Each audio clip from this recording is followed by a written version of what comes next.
লোকসভা নির্বাচন ঘোষণা হয়ে গেছে। বারাসাত কোন দফাতে আছে? কোন দফাতে? সপ্তম দফায়। আর কি কি আছে? আর কি কি আছে? বসিরহাট, কলকাতা। আপনারা তীব্র গরম হবে ওই সময়। আপনারা এখন থেকে প্রস্তুতি নিতে হবে। এই ভোটটা কাদের ভোট? এই ভোটে এমপি জিতবে 272 চাই, কিন্তু আসল নির্বাচন কার? আমাদের বিরুদ্ধে যারা আছে, এক তৃণমূল কংগ্রেস, তাদের দিল্লিতে কোন রোল আছে? কোন রোল আছে? বাংলায় 42, মেঘালয়ে একটা, আসামে একটা, অখিলেশ যাদবের সৌজন্যে উত্তরপ্রদেশে একটা। 45টা লোককে লড়িয়ে তার মধ্যে 5টা জিতবে কিনা আমি জানি না। প্রধানমন্ত্রী হওয়ার স্বপ্ন, তাই তো? গরুর গাড়ির হেডলাইট। তাই লোকসভা নির্বাচনে তৃণমূলের কোন রোল আছে? সিপিএম আছে? সিপিএম এর কোন রোল আছে? একটা দুটো কেরালা থেকে জিতবে কিনা আমি জানি না। বাংলাতে তো নাই সাইনবোর্ড। এখানে মীনাক্ষী সায়ন সতরোগরা চোর ধরো জেলে বড় গলা ফাটাচ্ছে, শিরা ফুলে যাচ্ছে। আর ওখানে মীনাক্ষীর কাকা সীতারাম ইয়েচুরি, তিনি পাটনা, বাঙ্গালোর, মুম্বাইতে, দিল্লিতে বসে ভাইপোর সঙ্গে eating fitting sitting biryani, coffee, চা সব খাচ্ছেন। তাই এই পার্টিটা উঠে গেছে, সবাই জেনে গেছে যে সিপিএম এর কিছু নাই। ইন্ডির অনেক আগে পিন্ডি চটকে গেছে, ইন্ডি বলে আর কিছু নাই।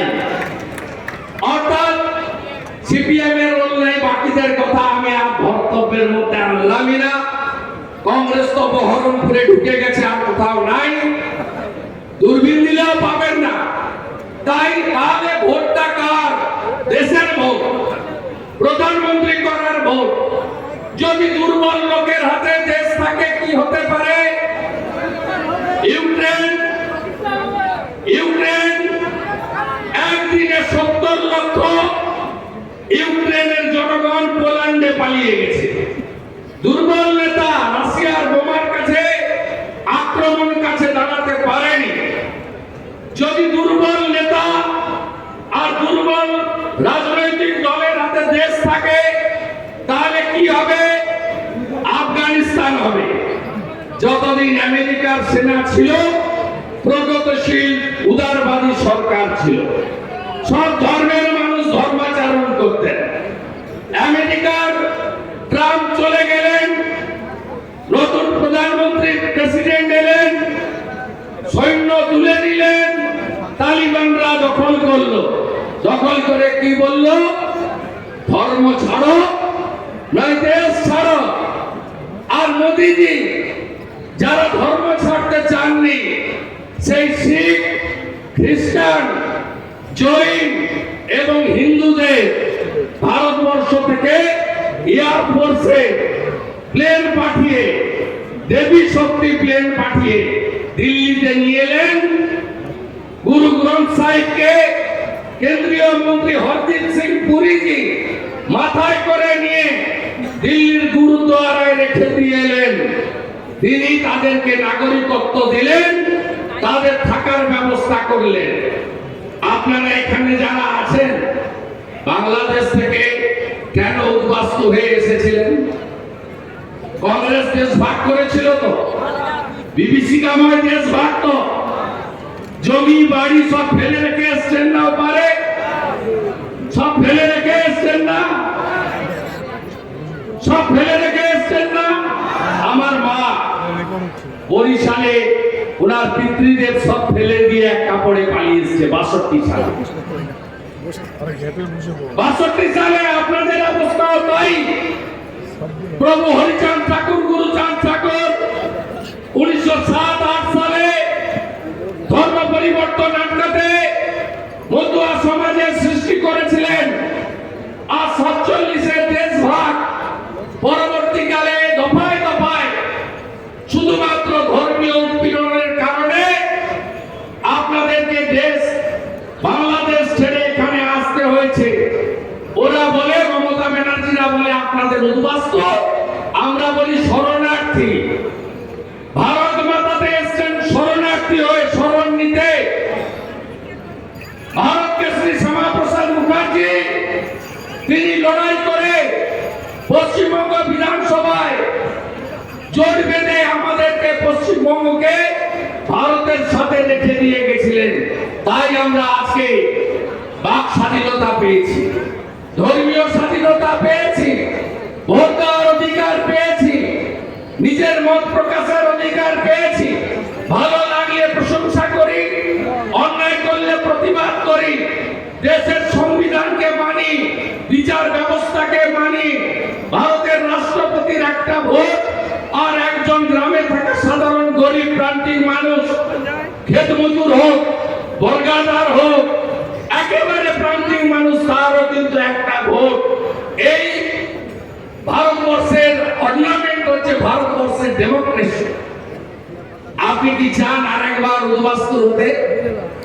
চান নাকি কেউ? তাহলে কি করতে হবে? কে কোথায় দাঁড়িয়েছে দেখার দরকার নেই। ইভিএম এ পদ্ম ফুলটা দেখতে হবে আর মাথায় রাখতে হবে, পদ্মের লোকটাকে দিল্লি পাঠালে নরেন্দ্র মোদী প্রধানমন্ত্রী থাকবেন আর দেশ সুরক্ষিত থাকবে। মোদীজি 175টা উন্নয়নের কাজ করেছেন, বড় বড়। আমি তার মধ্যে না গিয়ে বড় যেগুলো করেছেন, আমাদের ভারত কেশরী শ্যামাপ্রসাদ মুখার্জির স্লোগান ছিল এক দেশ এক বিধান, এক নিশান এক প্রধান। একটা দেশে একটা ঝান্ডা, একজন প্রধান। 370-35-এর বাতিল করেছেন কে? তার নাম কি বলবেন একবার? বলবেন? রাম মন্দিরের উদ্ঘাটন শান্তিপূর্ণ উপায়। আমরা জন্মেও ভেবেছিলাম যে আমাদের জীবদ্দশায় কত লোক মারা গেছে, শুনবেন নাকি আমার কাছে? রাম ভদ্রাচারীজি, যিনি প্রধান উইটনেস, বাবর যখন আক্রমণ করে একদিনে 70,000 সনাতনী শহীদ হয়েছিলেন মন্দির বাঁচাতে গিয়ে, রামলালার জন্মভূমি বাঁচাতে গিয়ে। মোট 85 বার আক্রমণ হয়েছে, 3 লক্ষ সনাতনী শহীদ হয়েছে। আমরা কেউ ভাবতে পারিনি যে আমরা রাম মন্দির আমাদের জীবদ্দশায় দেখে যাব শান্তিপূর্ণ উপায়। কে করতে পারলেন এটা? Credit card, credit card.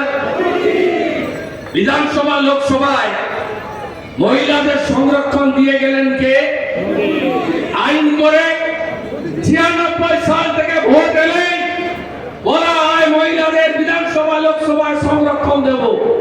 কেউ আইন করেনি, নরেন্দ্র মোদী করে দিয়ে গেছেন। তাহলে কাকে আবার প্রধানমন্ত্রী করতে হবে? কাকে প্রধানমন্ত্রী করতে হবে? একটা গান আছে না, তোমায় হৃদবাজারে রাখবো, ছেড়ে দিলে সোনার গৌর। এইটাই হলো বাস্তব। তাই নরেন্দ্র মোদীকে প্রধানমন্ত্রী করার ভোট, ও দাদা, এই ভোট অন্য কোনো ভোট নয়। ও দাদা। এবং আমি ছত্তিশগড়ে প্রচারে গেছিলাম, বাঙালি এলাকা। সেখানে মরিঝাপি উদ্বাস্তুদের দণ্ডকারণ্যে ট্রেনে করে নামিয়ে দেওয়া হয়েছিল। 11টা আসন আছে যেগুলোতে উদ্বাস্তুরা থাকেন। আমি সেই উদ্বাস্তুদের জিজ্ঞেস করেছিলাম এর আগে কাকে ভোট দিয়েছেন? না, কংগ্রেসকে ভোট দিয়েছে। এবারে কি করবেন? বলছে আর উদ্বাস্তু হব না, মোদীজিকে ছাড়বো না। কে কে আবার উদ্বাস্তু হতে চান, শরণার্থী হতে চান? চান নাকি কেউ? দেশ ভাগ হোক কেউ চান নাকি? যদি না চান তাহলে বলবেন আর উদ্বাস্তু হব না, মোদিজিকে এই নির্বাচনে নরেন্দ্র মোদিজিকে জিতাতে হবে।